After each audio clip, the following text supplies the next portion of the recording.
വാഗമണിന് മുകളിലൂടെ പാരാഗ്ലൈഡിംഗ് നടത്തി ടൂറിസം മന്ത്രി P A Muhammad Riyas. Vagamon paragliding ഫെസ്റ്റിവലിന്റെ സമാപന ചടങ്ങിന് എത്തിയപ്പോഴാണ് മന്ത്രി മുഹമ്മദ് റിയാസ് പാരാഗ്ലൈഡിംഗ് നടത്തിയത്.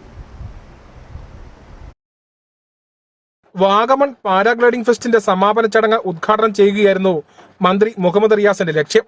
എന്നാൽ വാഗമണിൽ എത്തിയപ്പോഴാണ് പാരാഗ്ലൈഡിംഗ് നടത്തിയാലോ എന്ന ആഗ്രഹം മനസ്സിൽ ഉദിച്ചത്.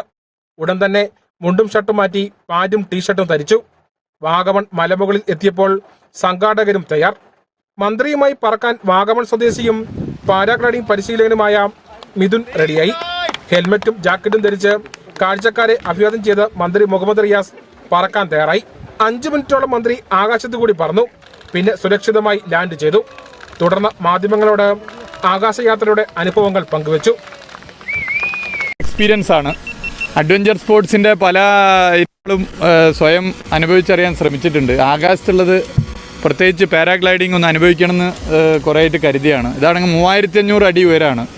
ഏഷ്യയിലെ തന്നെ ഏറ്റവും സാധ്യതയുള്ളതും വൺ ഓഫ് ദി ബെസ്റ്റുമാണ് വാഗമണിലെ ഈ പാരാഗ്ലൈഡിംഗ്.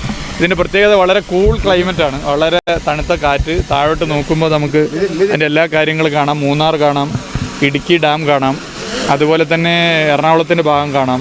ഒക്കെ കാണാൻ വേണ്ടി പറ്റും. അപ്പോൾ ഒരു വല്ലാത്ത അനുഭവമാണ് പൊതുവേ ഉണ്ടായിട്ടുള്ളത്. സഞ്ചാരികളെ സംബന്ധിച്ചിടത്തോളം ഇത്തരം ഒരു പാരാഗ്ലൈഡിങ്ങിൻ്റെ ഒരു പ്രധാന കേന്ദ്രമായി വാഗമൺ മാറുമ്പോൾ കൂടുതൽ ആളുകൾ വരാൻ കാരണമാകും. ഇത് 3500 അടി ഉയരത്തിലൊക്കെ നിന്ന് താഴോട്ട് നോക്കുമ്പോഴും യാത്ര ചെയ്യുമ്പോഴും പേടിയുള്ള ആളുകൾ ദയവേത് വരരുത്. പക്ഷേ ഇത് അനുഭവിക്കാൻ ആഗ്രഹിക്കുന്നവർ തീർച്ചയായിട്ടും വരണം. അത് നല്ല എക്സ്പീരിയൻസ് ആണ്. അതൊന്ന് അനുഭവിക്കാനും ഒന്ന് ടൂറിസ്റ്റ് കേന്ദ്രത്തെ ഒന്നുകൂടി എക്സ്പ്ലോർ ചെയ്യാനും കൂടുതൽ ആളുകൾക്കിടയിൽ ഇത് എത്തിക്കാനുമാണ് ഇങ്ങനെ ഒരു താല്പര്യം എടുത്തത്. എന്തായാലും വലിയൊരു അനുഭവമാണുള്ളത്. ടൂറിസം വകുപ്പ് മന്ത്രിയുടെ ആകാശപ്പറക്കൽ സാഹസിക വിനോദസഞ്ചാരത്തിനും പാരാഗ്ലൈഡിങ്ങിനും കൂടുതൽ ഗുണം ചെയ്യുമെന്ന പ്രതീക്ഷയിലാണ് സംഘാടകർ. Nijil K Mathew, Idukki vision news, Peermade.